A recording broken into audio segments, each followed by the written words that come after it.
Hi guys အားလုံးပဲမင်္ဂလာပါရှင်အခု quality reading လေးတစ်ခုလုပ်ပေးဖြစ်ပါမယ်ဒီဗီဒီယိုကအခုလုပ်တဲ့အချိန်ကတော့ဂျွန်1ရက်နေ့ည2နာရီခွဲဝန်းကျင်ပေါ့နော်ဂျွန်1ရက်နေ့ပြောမှဆိုညတော့မနက်ဂျွန်1ရက်ကိုကူးနေပြီအဲ့တော့ကျမကပထမအဆုံးအနေနဲ့ဒီမှာပြောချင်တာကလေအရင်တော့ match 1ရက် May 1ရက် April 1ရက်အကုန်ဖြတ်သန်းခဲ့ဖို့ပဲမဲ့အခုဇွန်လ1ရက်နေ့မှာတော့ဘာရမှန်းမသိနေ့ဆွဲကိုကြည့်လိုက်တဲ့ချိန်မှာမလို့မှန်းမသိတခုထူးခြားနေတယ်လို့energyလို့ခံစားရတယ်ပေါ့နော်ဒါကြောင့်တခုခုတည်တဲ့တယ်လို့ထင်တယ်နော်တခုခုတည်တဲ့တယ်လို့ထင်တယ်တခုခုလုပ်ပေးရမယ့်တာဝန်ရှိတယ်လို့လည်းအဲ့လို energy ရတယ်အဲ့တော့အခု collective လေးတွေဖြစ်တဲ့အတွက် pick up ပိုင်းမလုပ်ထားဘူးအဲ့တော့energy resonate ဖြစ်တဲ့လူကနည်းလဲနည်းမယ်များလဲများမယ်နော်နည်းချင်လဲနည်းနိုင်တယ်များချင်လဲများနိုင်တယ်အဲ့တော့ကိုယ်နဲ့ energy ကိုက်ရရွေးယူပေးကြပါတော့ကျမတော့ကိုယ်နဲ့ energy ကိုက်တဲ့ဗီဒီယိုနဲ့ကိုယ်နဲ့ energy ကိုက်ရပဲတွေ့နိုင်ကြဖို့မျှော်လင့်တယ်ကျမပြောချင်တာအဲ့ဒါစကားရပြောနေလဲကုန်ပြီဒီတော့ကျမကို reading လေးလုပ်ပေးမယ်ဒီဘာ message ထွက်လာမလဲတော့ကျမမပြောတတ်ဘူးကျမတို့မြင်သမျှအကုန်ပြောပြပေးသွားမယ်ပေါ့နော်ဘာရမှန်းမဟုတ်ကွာကိုဖီလင်းလေးတစ်ခုလုပ်ပေးတဲ့နဲ့ထင်လို့ပေါ့နော်ဒီတော့စားလိုက်ကြမယ်အခုလာကြည့်နေတဲ့သူလေးတွေရဲ့ energy ပေါ့နော်ကျမပြောတဲ့အတိုင်းပဲ collective ဖြစ်တဲ့အတွက်ကိုယ်နဲ့ energy ကြိုက်တာနည်းချင်လဲနည်းနိုင်တယ်များချင်လဲများနိုင်တယ်ကိုယ်နဲ့ reason လေးဖြစ်တယ်လို့ပဲယူပြီးကြပါပေါ့နော်ကျမတို့အားလုံးတော့ကြိုက်ဖို့မျှော်လင့်ပါတယ်ဒါတော့ collective လေးတွေရဲ့အဓိက message ကိုမကြည့်ခင်ကိုရီရဲ့လက်ရှိ energy ကိုစစ်ပေးထားဖြစ်ပါရဲ့ပေါ့နော် collective လေးတွေကလေတချို့သူလေးတွေ trauma တွေကနေရုံထွက်မနိုင်သေးရလေးလည်းတွေ့ရတယ် trauma ရနေတာလေးတွေ trauma တွေကအရင် trauma တွေထဲကနေရုံထွက်မရနိုင်သေးရလေးတွေတွေ့ရတယ်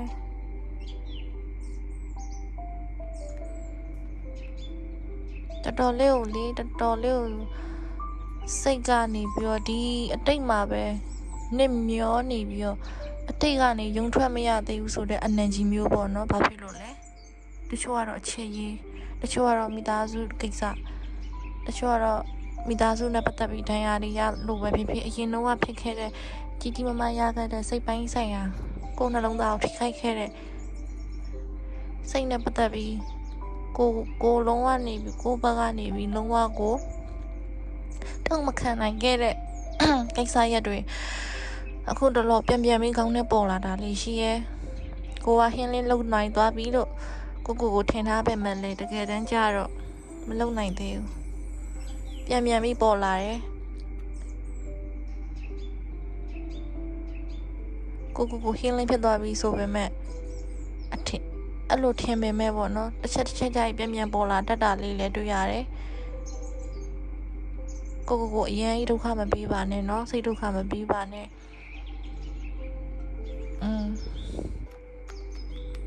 နောက်ထပ်ဘာဆက်ဖြစ်ရမလဲကြည့်အောင်ဒါတော့လက်ရှိ energy စစ်ထားပါเนาะဒီတန်းမှာအဲ့လို drama တွေရနေတဲ့သူလေးတွေ့ရတယ်တကယ်လို့များကိုကလေ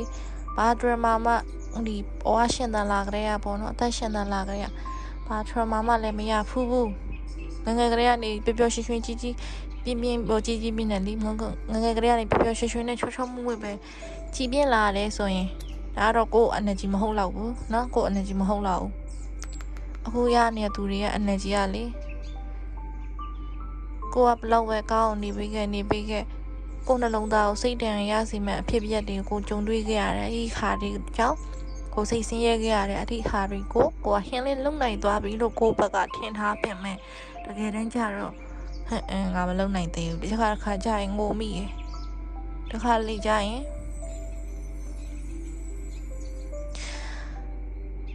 ဘာလို့လဲကျမတော့ငိုချင်လာပြီ energy ကတအားကိုအပြစ်မတင်ကြပါနဲ့เนาะကိုအပြစ်မတင်ကြပါနဲ့ဒီလူတွေနဲ့ပတ်သက်ပြီးတော့ခံစားခဲ့ရတာကိုမှားလို့မဟုတ်သူတို့မှားလို့ဒါသူတို့အပိုင်းဖြစ်သွားပြီ ကိုတွေကပျော်ပျော်ရွှင်ရွှင်နေရမယ်နော်ကျမကငိုချင်လာတယ်လို့ကဲဆက်ကြည့်ရအောင်နော်ကိုတီးထားတဲ့ message လေးတွေဗာလေးထွက်လာမလဲကြည့်ကြည့်မယ်နော်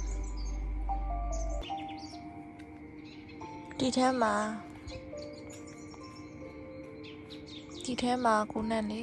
ကိုရဲ့အလုပ်ကိုရဲ့အနာဂတ်ကိုရဲ့ career ကိုရဲ့ရည်မှန်းချက်ပေါ့နော်ဒါတွေမဟုတ်သေးဘူးကျန်တဲ့ကိစ္စတွေလည်းပါအောင်မယ်အဲ့တော့အဲ့ကိစ္စတွေနဲ့ပတ်သက်ပြီးတော့အခုလက်တလုံးမှာကိုကလေ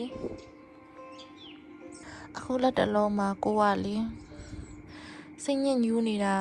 အလုပ်တိုင်းစိတ်မပါတာဘာမှလှုပ်ချင်ကိုင်းရင်စိတ်သိမ့်မရှိတာလေးတွေတွေ့ရတယ်နော်အဲ့လိုအရာမျိုးလေးတွေ့ရတယ်လုံးစရာရှိတယ်ကိုမလှုပ်ဖြစ်ဘူးကိုကြောင့်နဲ့ထိုးထားမိဘာလို့ဘာမှကိုစိတ်မပါဘူးဖြစ်နေတယ်ဒီတိုင်းတခါလေကြာရင်လဲထိုင်စားနေလိုက်ခြင်းနဲ့ဆိုတော့အဲ့လိုအတွေးလေးလည်းဝင်တတ်တယ်ပေါ့နော်ကျမလည်းဝင်တာပဲအဲ့တော့ Fire of Pentacles energy နဲ့ကိုလုံးစရာရှိတာတွေကိုကိုမလုံးမိဘူးဒီတိုင်းစိတ်တွေလေးပြီးဘာမှလုံးချင်ခိုင်းခြင်းစိတ်မရှိဘဲနဲ့အခန်းထဲမှာပဲအောင်းနေမိရအပြင်သိမ့်မထွက်ဖြစ်မိတာအဲ့လို energy လေးဆိုးမိုးနေလိမ့်မယ် energy ကတအား drain ဖြစ်နေနော်တအားဆိုးနေအဲ့တော့တကယ်လို့များအဲ့လိုဖြစ်နေတယ်ဆိုရင်သိမ့်မကြခင်ပါလေကိုကနေပြီးတော့Queen's energy နဲ့ကိုရဲ့ဒီစိတ်တွေကပြန်လန်းဆန်းတက်ကြွလာလိမ့်မယ်အချိန်ကအဲ့ဒီလောက်ထိကိုမရက်ဆက်ဘူးเนาะကိုခုဒီလိုဖြစ်နေမလားစိတ်မပူနဲ့မကြခင်ပါလေQueen's energy နဲ့ပြန်ပြီးတော့လန်းဆန်းတက်ကြွလာလိမ့်မယ်ကိုလုံးရရှိတဲ့အလုပ်တွေပြန်လက်ပတ်အောင်ကိုပတ်နေပြီးတော့ထူးထူးထောင်ထောင်နဲ့ပြန်လုပ်ဖြစ်လာလိမ့်မယ်စိတ်ပါဝင်စားလာလိမ့်မယ်ဒီလိုကာလတွေကပြီးသွားလိမ့်မယ်เนาะပြီးသွားလိမ့်မယ်ကိုရဲ့စိတ်လေးပြန်ပြီးလန်းဆန်းလာလိမ့်မယ်ပြန်ပြီးတက်ကြွလာလိမ့်မယ်အဲ့လို energy လေးမြင်ရတယ်အလုပ်ထဲမှာပြန်ပြီးစိတ်ပါလာလိမ့်မယ်အလုပ်လုပ်ရတာပိုပြီးပျော်ရွှင်လာလိမ့်မယ်ကောင်းတဲ့လက်ဆိုးတဲ့လက်အဲ့လိုအခြေအနေမျိုးပေါ့နော်အခုဆိုးတဲ့လက်အခြေအနေကြုံနေရရင်ဆိုနောက်ပြီးရင်Queen's energy နဲ့ကောင်းတဲ့လက်အခြေအနေလာလိမ့်မယ်နော်ဒါတော့ကိုသိထားတဲ့ message အခုစိတ်တက်ကြပြီး trauma ရနေတဲ့အဲ့လိုလူသားလေးအတွက်ပေါ့နော်အဲ့လိုလူလေးအတွက်ကျမကဒီလို energy လေးပထမဆုံးရတယ်ဒီနေရာမှာလေအမြဲလန်းဆန်းတက်ကြွပြီးပျော်ရွှင်နေတဲ့သူတွေအတွက် message မရှိဘူးတကယ်လို့လန်းဆန်းတက်ကြွပြီးဒီအခုကတည်းကဟိုစိတ်ဖိစီးစရာဘာမှမရှိဘူးဘာ trauma မှလည်းမရှိဘူးပျော်ရွှင်နေတယ်ဆိုရင်ဒါကကိုယ့်ရဲ့ energy ကိုယ့်ရဲ့ quality ကိုယ့်အတွက် message မဖြစ်နိုင်ဘူးပေါ့နော်ဒါကကိုယ့်အတွက် video မဖြစ်နိုင်ပါဘူးဒီတော့စိတ်ညစ်ညူးစိတ်တက်ကြပြီး trauma တဲ့ရုံမထွက်နိုင်သေးတဲ့သူလေးတွေအတွက်ကျမအခုတဲတော့လေးဖတ်ပေးနေတာဖြစ်ပါတယ်ကိုနဲ့ energy ကိုက်တလို့ယူပေးကြပါQueen's energy နဲ့မကြခင်မှာပြန်ပြီးတော့လမ်းဆက်တက်ကြွလာပြီးလုပ်တည်တည်ချာချာပြန်လုပ်နိုင်လာလိမ့်မလားလေးတွေ့ရတယ်ပေါ့နော်နောက်တစ်ခုဆက်ကြည့်ရအောင် Four of Swords နောက်တစ်ခါကြာလာတော့ Four of Swords မှာကိုကဒီလိုအခြေအနေမျိုးလေးနဲ့Queen's energy နဲ့နလန်ပြန်ထူနိုင်လာလိမ့်မယ်ကိုရဲ့စိတ်နှလုံး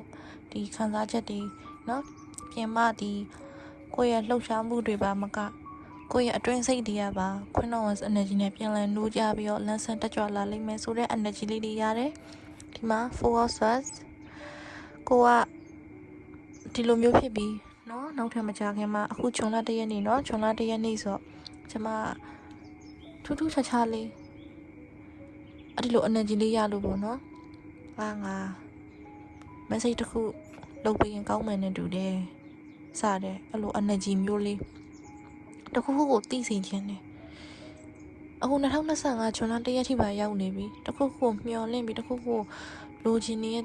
သူဒါမှမဟုတ်တခုခုစိတ်တက်ကြတယ်တခုခုပေါ့နော်သူတို့ရဲ့အတွက်အဲ့လိုလေးလုပ်ပေးတဲ့နဲ့ထင်တယ်မသိဘူးကျွန်မအဲ့လို energy လေးရလာဆိုတော့ကဲကြည့်ကြအောင်ဒီလိုကိုရီးယားဖြစ်နေတယ်เนาะဒါပေမဲ့ full source energy နဲ့တစ်ချက်ကြရင်ဒီလိုမျိုး trauma ရလာပြီးတော့ချောင်းပိတ်ပြီးတော့စိတ်ညစ်ညူးတဲ့အချိန်တွေနောက်ပိုင်းကျရင်နည်းသွားလိမ့်မယ်ကိုနေတက်လာလိမ့်မယ် trauma တွေကနေထွက်ပြေးဖို့ကြိုးစားနေလေ trauma တွေကြကရုံမထွက်နိုင်လေပဲ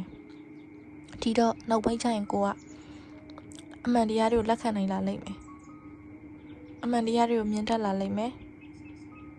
အမှန်တရားတွေကိုလက်ခံလာတတ်လေလေကိုယ်နှလုံးသားကပို့ပြီးအေးချမ်းလာလိမ့်မယ် force energy နဲ့ကိုကအဲ့ trauma တွေကြထွက်ပြေးဖို့မကြိုးစားတော့ကိုကအဲ့ trauma တွေကြပဲ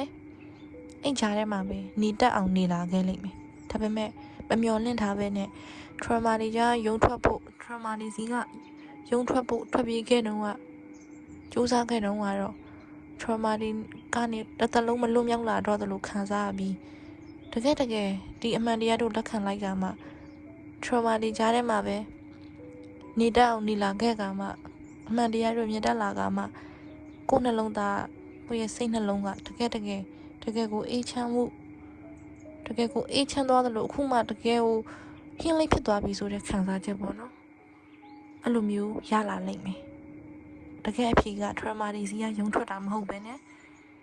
trauma တွေစီကကျိုးထွက်ပြေးတာမဟုတ်ပဲနဲ့တကယ်အဖြေအမှန်တရားအဆက်ကဒီ trauma တွေနဲ့ကိုနေသားကြပြီနေတတ်အောင်နေဖို့ပဲဟုတ်တယ်ငါဒီလိုလူနဲ့ပတ်သက်ခဲ့တယ်ဟုတ်တယ်ငါဒီလိုလူတယောက်ဖြစ်ခဲ့တယ်ကောင်းတာကောင်းတယ်မကောင်းတာမကောင်းအသေးခွဲတာအသေးခွဲတယ် तू မရှိတော့တာ तू မရှိတော့ဘူးစသဖြင့်ပေါ့နော်ကိုအမှန်တရားတို့လက်ခံလာတတ်လိမ့်မယ်လက်ခံတတ်ကမယ်အဲ့လိုလက်ခံတတ်ခြင်းအဲ့လိုအမှန်မြင်တတ်ခြင်းအဲ့ဒီလိုမျိုး trauma တွေကြားမှာအဲ့လိုနေတတ်ခြင်းကပဲကိုယ့်အတွက်အကောင်းဆုံးထွက်ပေါက်တစ်ခုဖြစ်လာမှာနော်ဒီမျိုးသမီးလို့ကြည့်ပါဦးအတိုက်တည်းကနေ तू ယုံထွက်လားယုံမထွက်ဘူးလေအတိုက်ကရောလှပနေလို့လားလှမပဘူးအထဲမှာကြည့်အောင်ဒီနှလုံးသားကိုချုပ်ထားတာဒီမှာချုပ်ရလေးတွေ့လားချုပ်ရလေးဒီကနေတော့မြင်ရမှာမဟုတ်ဘူးအဲ့တော့ तू ဒီတိုက်ထဲကနေယုံမထွက်တော့ဒီတိုက်ထဲမှာပဲ तू နေတတ်အောင်နေတော့တယ်ဒါပေမဲ့ဒီလောက်ထိစိတ်ညစ်ညူးနေတော့ तू နေတတ်လာတယ်သူ့အတွက်အိတ်ချမ်းမှုတစ်ခုရလာတယ်အဲ့ဒါအမှန်တရားကိုလက်ခံလိုက်လို့နော်ဒါကတော့ကိုအတွက်ရလာမယ့် message ကိုဟင်းလေးဖြစ်လာနိုင်လိမ့်မယ်ကိုဒီကနေရုံထွက်လာနိုင်လိမ့်မယ်ကိုထွက်ပြေးတဲ့နီလန်တအားမှားနေရပေါ့နော်ထွက်ပြေးတဲ့နီလန်ကို drama တွေကြားနေထွက်ပြေးတဲ့နီလန်မှားနေအဲ့တော့ဒါဒီလိုထွက်ပြေးရမှာမဟုတ်ဘဲနဲ့ဒီလိုမျိုးနေတတ်အောင်နေလိုက်ခြင်းကိုအတွက်လွတ်မြောက်ခြင်းအမှန်တရားတစ်ခုအေးချမ်းမှုတစ်ခု healing လုပ်တာလမ်းမှန်ရောက်သွားပြီဆိုတော့အဲ့လိုပုံစံမျိုးပေါ့နော် healing ကိုယ့်ရဲ့ healing လုပ်တာလမ်းကြောင်းမှန်ပေါ်ရောက်လာနိုင်မယ်အဲ့ဒီတိုင်းပဲကဲမကြည့်အောင် healing paradise တဲ့ healing နဲ့ကွက်တီပဲ okay ဒါတော့ကိုယ့်အတွက် message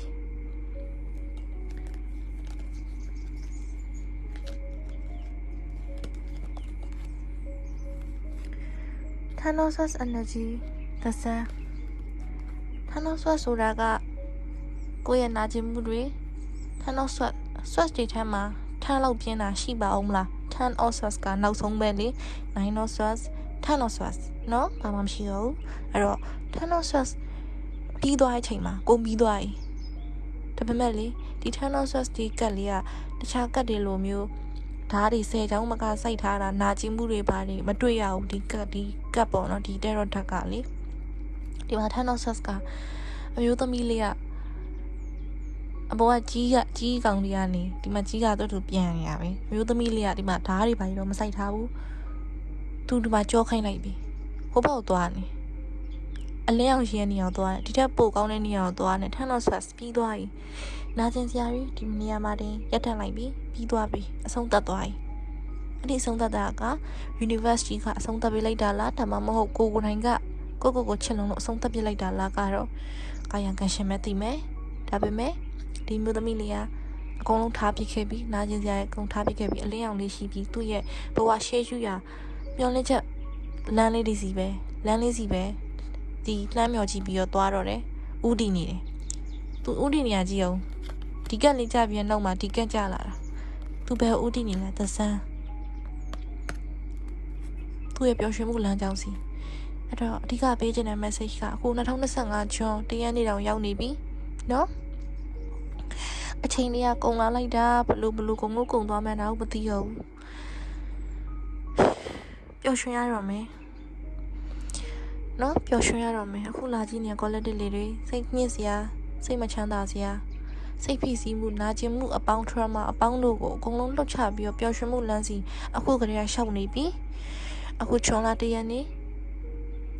နော်ချွန်လာတရက်နေဘာလို့မှမသိချွန်လာတရက်နေတယ်ကျမတို့ထူးထူးခြားခြားလေးကိုခံစားနေရတယ်ကျမတို့အားလုံးသဇန်းရှိအောင်ရှောက်လှမ်းနေကြပြီ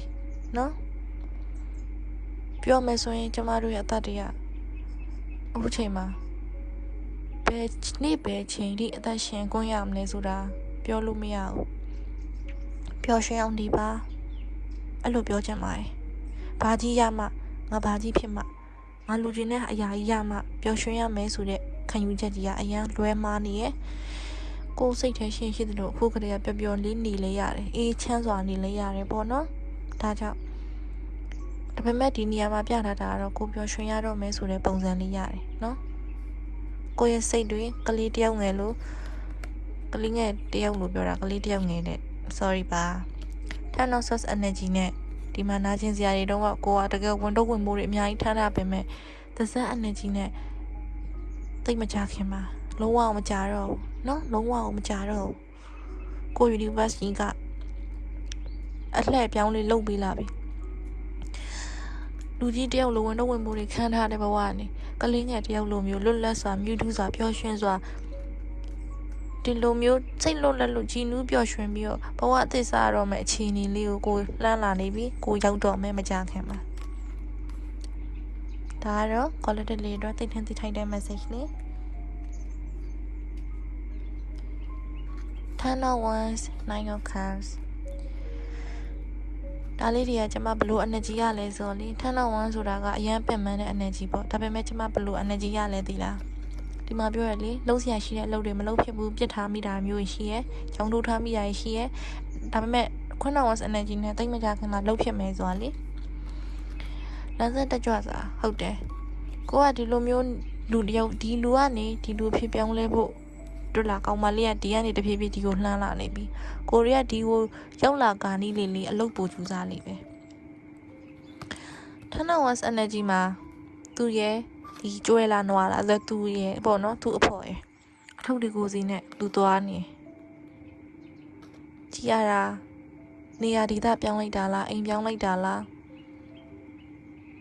တိုက်ဆိုင်တာခုနမြင်းတာဗာဖြတ်သွားကြည့်အောင်တိုက်ဆိုင်တာနော်တိုက်ဆိုင်တာအမလီကဲသူကဒီမှာသူ့ရဲ့ဖော်နဲ့အိမ်ပြောင်းတာလားမြို့ပြောင်းတာလားတခုခုပဲအိမ်ပြောင်းမြို့ပြောင်းမဟုတ်တော့မှ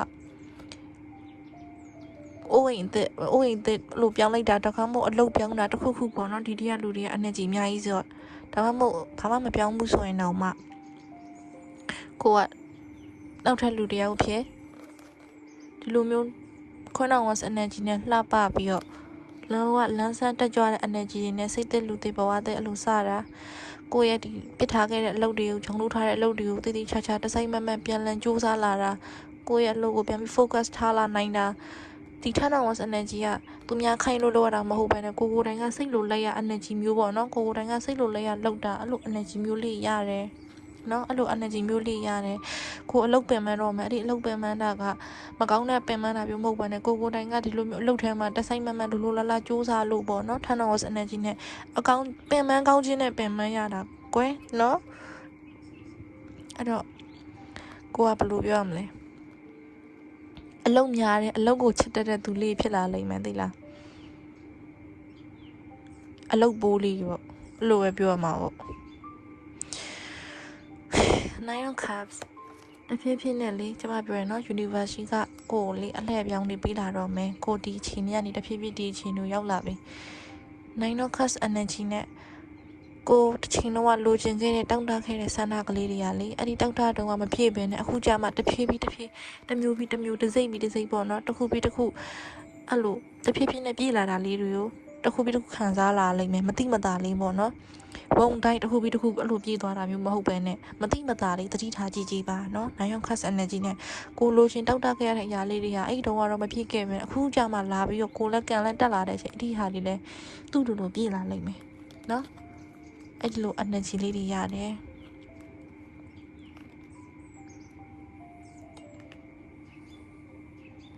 အဲ့တော့ once အပြောင်းလဲတွေဂျွန်လ1ရက်နေ့ဆိုကြတဲ့ကျမတိတ်ကိုကြည့်လိုက်ကြတဲ့ဒီလို energy တော့ရတာပဲဒါပေမဲ့လှုပ်ပေးခြင်းလို့ပေါ့နော်ဟုတ်တယ်အဲ့တော့ အပြောင်းလဲတွေလာတော့မယ်နော်ကိုစောက်နေအပြောင်းလဲတွေကိုပြောင်းလဲခြင်းနဲ့အပြောင်းလဲတွေကောင်းမွန်တဲ့အပြောင်းလဲတွေလာလိမ့်မယ်လူတစ်ယောက်နဲ့တစ်ယောက်ကလိုချင်တဲ့အပြောင်းလဲခြင်းကမတူကြဘူးတချို့ကြအလုပ်ပြောင်းလဲတာတချို့ကြဘဝကြီးပါပြောင်းလဲလိုက်ချင်တာတချို့ကြအိမ်ပြောင်းချင်တာတချို့ကြတော့ဒီအခုရှိနေတငယ်ချင်းတွေမကြိုက်တော့တငယ်ချင်းအစ်စ်လိုချင်တာပေါ့တချို့ကြတော့လည်းရီးစားချစ်သူအချစ်ပေါ့နော်တချို့ကြမတူနော်လူတွေကတယောက်နဲ့တယောက်မတူဒါပေမဲ့ကိုလိုချင်တဲ့အပြောင်းလဲလေးတွေကတဖြည်းဖြည်းနဲ့ကိုစီလာနေပြီကိုကလည်းဒီပြောင်းလဲလေးစီသွားနေပြီကိုကလည်းဒီလိုလာနေပြီအဲ့ဒီပြောင်းလဲလေးပြလည်းလာနေပြီတဖြည်းဖြည်းနီးကပ်လာနေပြီတစင်ပြီးတစ်စစ် state ပြီးတစ်ခုပြီးတစ်ခုလှမ်းလာနေပြီတဖြည်းဖြည်းနဲ့နီးကပ်လာနေပြီသိတ်ကောင်းတဲ့ energy နော်ကြည့်ရတာဒီ collective လေးတွေကလေအခုချိန်မှာစိတ်ညစ်ညူးပြီးစိတ်ဖိစီးပြီးတော့လမ်းပြောက်တယ်လို့ drama တွေကြရုံမထနိုင်လို့အဲ့လိုမျိုးကိုနဲ့စိတ်နဲ့လူနဲ့မကပ်ဘူးစိတ်လေးနေတယ်ဆိုတော့ဂျွန်လ1ရက်နေ့မှာအပြောင်းလဲဒီစတယ်လာနေပြီဒီလိုဖြစ်နေရင်သိမချခင်ပြီးတော့မယ်အားမလျှော့ပါနဲ့ဆိုတဲ့ message လေးကိုသိစေခြင်းလို့ထင်တယ်နော်သိစေခြင်းလို့ထင်တယ်ဒါကြောင့်ကျွန်မဒီ reading လေးလုပ်ပေးဖြစ်တာပေါ့နော်ကြည့်ရတာအားမလျှော့စေခြင်းလို့ထင်တယ်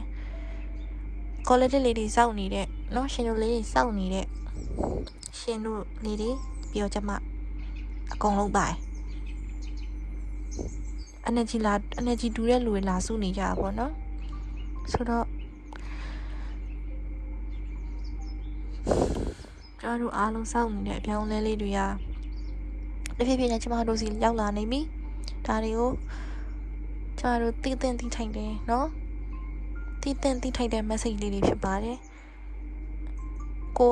အခုလက်ရှိမှာမမြင်နိုင်သေးပေမဲ့ကိုစီတဖြည်းဖြည်းလာနေပြီဆိုတော့ university ကကိုသိစေခြင်းမရတယ်ဒီတော့ transformation butterfly ဆိုကဲဒီတော့ဒါလေးကတော့ collective လေးတွေသိစေခြင်းနဲ့ collective လေးတွေအတွက် the message you should know ပဲဖြစ်ပါတယ်เนาะဒီမှာပြောပြမယ်သိလားဒီနေ့အရာအလုံးတိုက်ဆိုင်နေ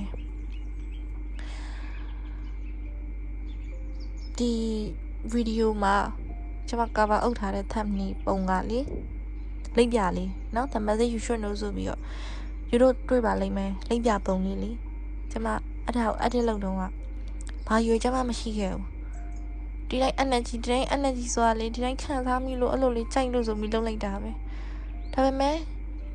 လုံးတော့ကအရင်ပုံကိုအရင် edit လုပ်တော့ကဒီဗီဒီယိုမရိုက်ကြသေးဘူးပေါ့နော်ဘာအကြောင်းဘာ message တွေထွက်လာမလဲကျွန်မမသိသေးဘူးဒါပေမဲ့လိပ်ပြဆိုတာကတနည်းအားဖြင့် transformation ကိုစားပြုတာပေါ့နော်ပြောင်းလဲခြင်းတွေပြောင်းလဲတွေစတင်ခြင်းတွေအဲ့တော့ကျွန်တော်ကအပြောင်းလဲဆိုတဲ့စကားပြောနေချိန်မှာကလိပ်ပြလေးတွေ့လိုက်တယ်ပြီးတော့ကျွန်မမမျော်လင့်ဘဲနဲ့မယူရပဲလှုပ်ထားခဲ့တဲ့အဲ့ဒီပုံလေးကလည်းဒီဗီဒီယိုရဲ့ thumbnail ပုံလေးကလည်းလိပ်ပြလေးဖြစ်နေခဲ့တယ်အခုကြားလာတဲ့ message တွေကလည်း801အပြောင်းလဲတွေလာတော့မယ်ကောင်းခြင်းတွေကောင်းတဲ့အပြောင်းလဲတွေကိုစောင့်မျှော်နေတဲ့အပြောင်းလဲတွေတဖြည်းဖြည်းနဲ့ညီကပ်လာပြီကိုအရင်တော့စောင့်ခဲ့ရတဲ့အရာတွေကတစ်နှစ်ပြီးတစ်နှစ်ကနေတစ်လပြီးတစ်လနဲ့အခုတော့တဖြည်းဖြည်းညီကပ်လာပြီဆိုတာကိုပြနေနော်လက်မလျှော့နဲ့အောင်ရောက်တော့မယ်ဆိုတာမျိုး university ကကိုအဲ့လိုမျိုးသိစေခြင်းနေပုံပဲအဲ့တော့ဘလောက်တော့တိုက်ဆိုင်နေကြည့်ပါဦးနော်တော်လေးလှပိုင်းတော်လေးလဲကောင်းတယ်နော်ဂျွန်လ1ရက်နေ့မှာမင်္ဂလာရှိရဲ့ energy လေးအဲ့တော့ လူတွေကအများကြီးလာကြည့်ကြမှာဖြစ်တဲ့အတွက်ကိုနဲ့ energy ကိုက်တယ်လို့ယူပေးကြပါတချို့ quality လေးတွေအတွက်က20ရာခိုင်နှုန်း30ရာခိုင်နှုန်း40 50ရာခိုင်နှုန်းလောက်ထိပဲကိုက်နိုင်ပေမဲ့တချို့တော့သူလေးတွေကတော့80 90 100လောက်ထိကိုက်နိုင်တဲ့သူတွေလည်းရှိကြပါတယ်နော်ကိုနဲ့ energy ကိုက်တယ်လို့ယူပေးကြပါဘလို့ပဲဖြစ်ဖြစ်ဒီထဲမှာကိုအတွက်က message တစ်ခုမဟုတ်တစ်ခုပါနိုင်ပါတယ်နော်ယူတတ်အောင်ယူကြမယ်မြင်တတ်အောင်လည်းကြည့်ကြရမယ်နော်ဒါလေးကတော့ quality လေးတွေအတွက်တည်တည်ထိတ်တဲ့ the message ရွှွတ်နိုးဆိုတဲ့ကောင်းစလေးနဲ့အညီလုပ်ပေးထားတဲ့ဟော်ဂိမ်းလေးပဲဖြစ်ပါတယ်အားလုံးပဲကိုယ်စိတ်နှပြရှင်လန်းချမ်းမြေ့ကြပါစေအခုချိန်စားပြီးတော့ကိုမျောလင်းနေတဲ့ကိုလိုချင်တဲ့အပြောင်းလဲကောင်းတွေကောင်းချင်းတွေလည်းကိုစီရောက်လာပါစေလို့ကျွန်မကဒီနေရာမှာပဲဆုတောင်းပေးလိုက်ပါတယ်ရှင်အားလုံးပဲကိုယ်စိတ်နှပြရှင်လန်းချမ်းမြေ့ကြပါစေနော်နောက်ဗီဒီယိုမှာပြန်ဆုံတွေ့ကြပါမယ်တတားပါ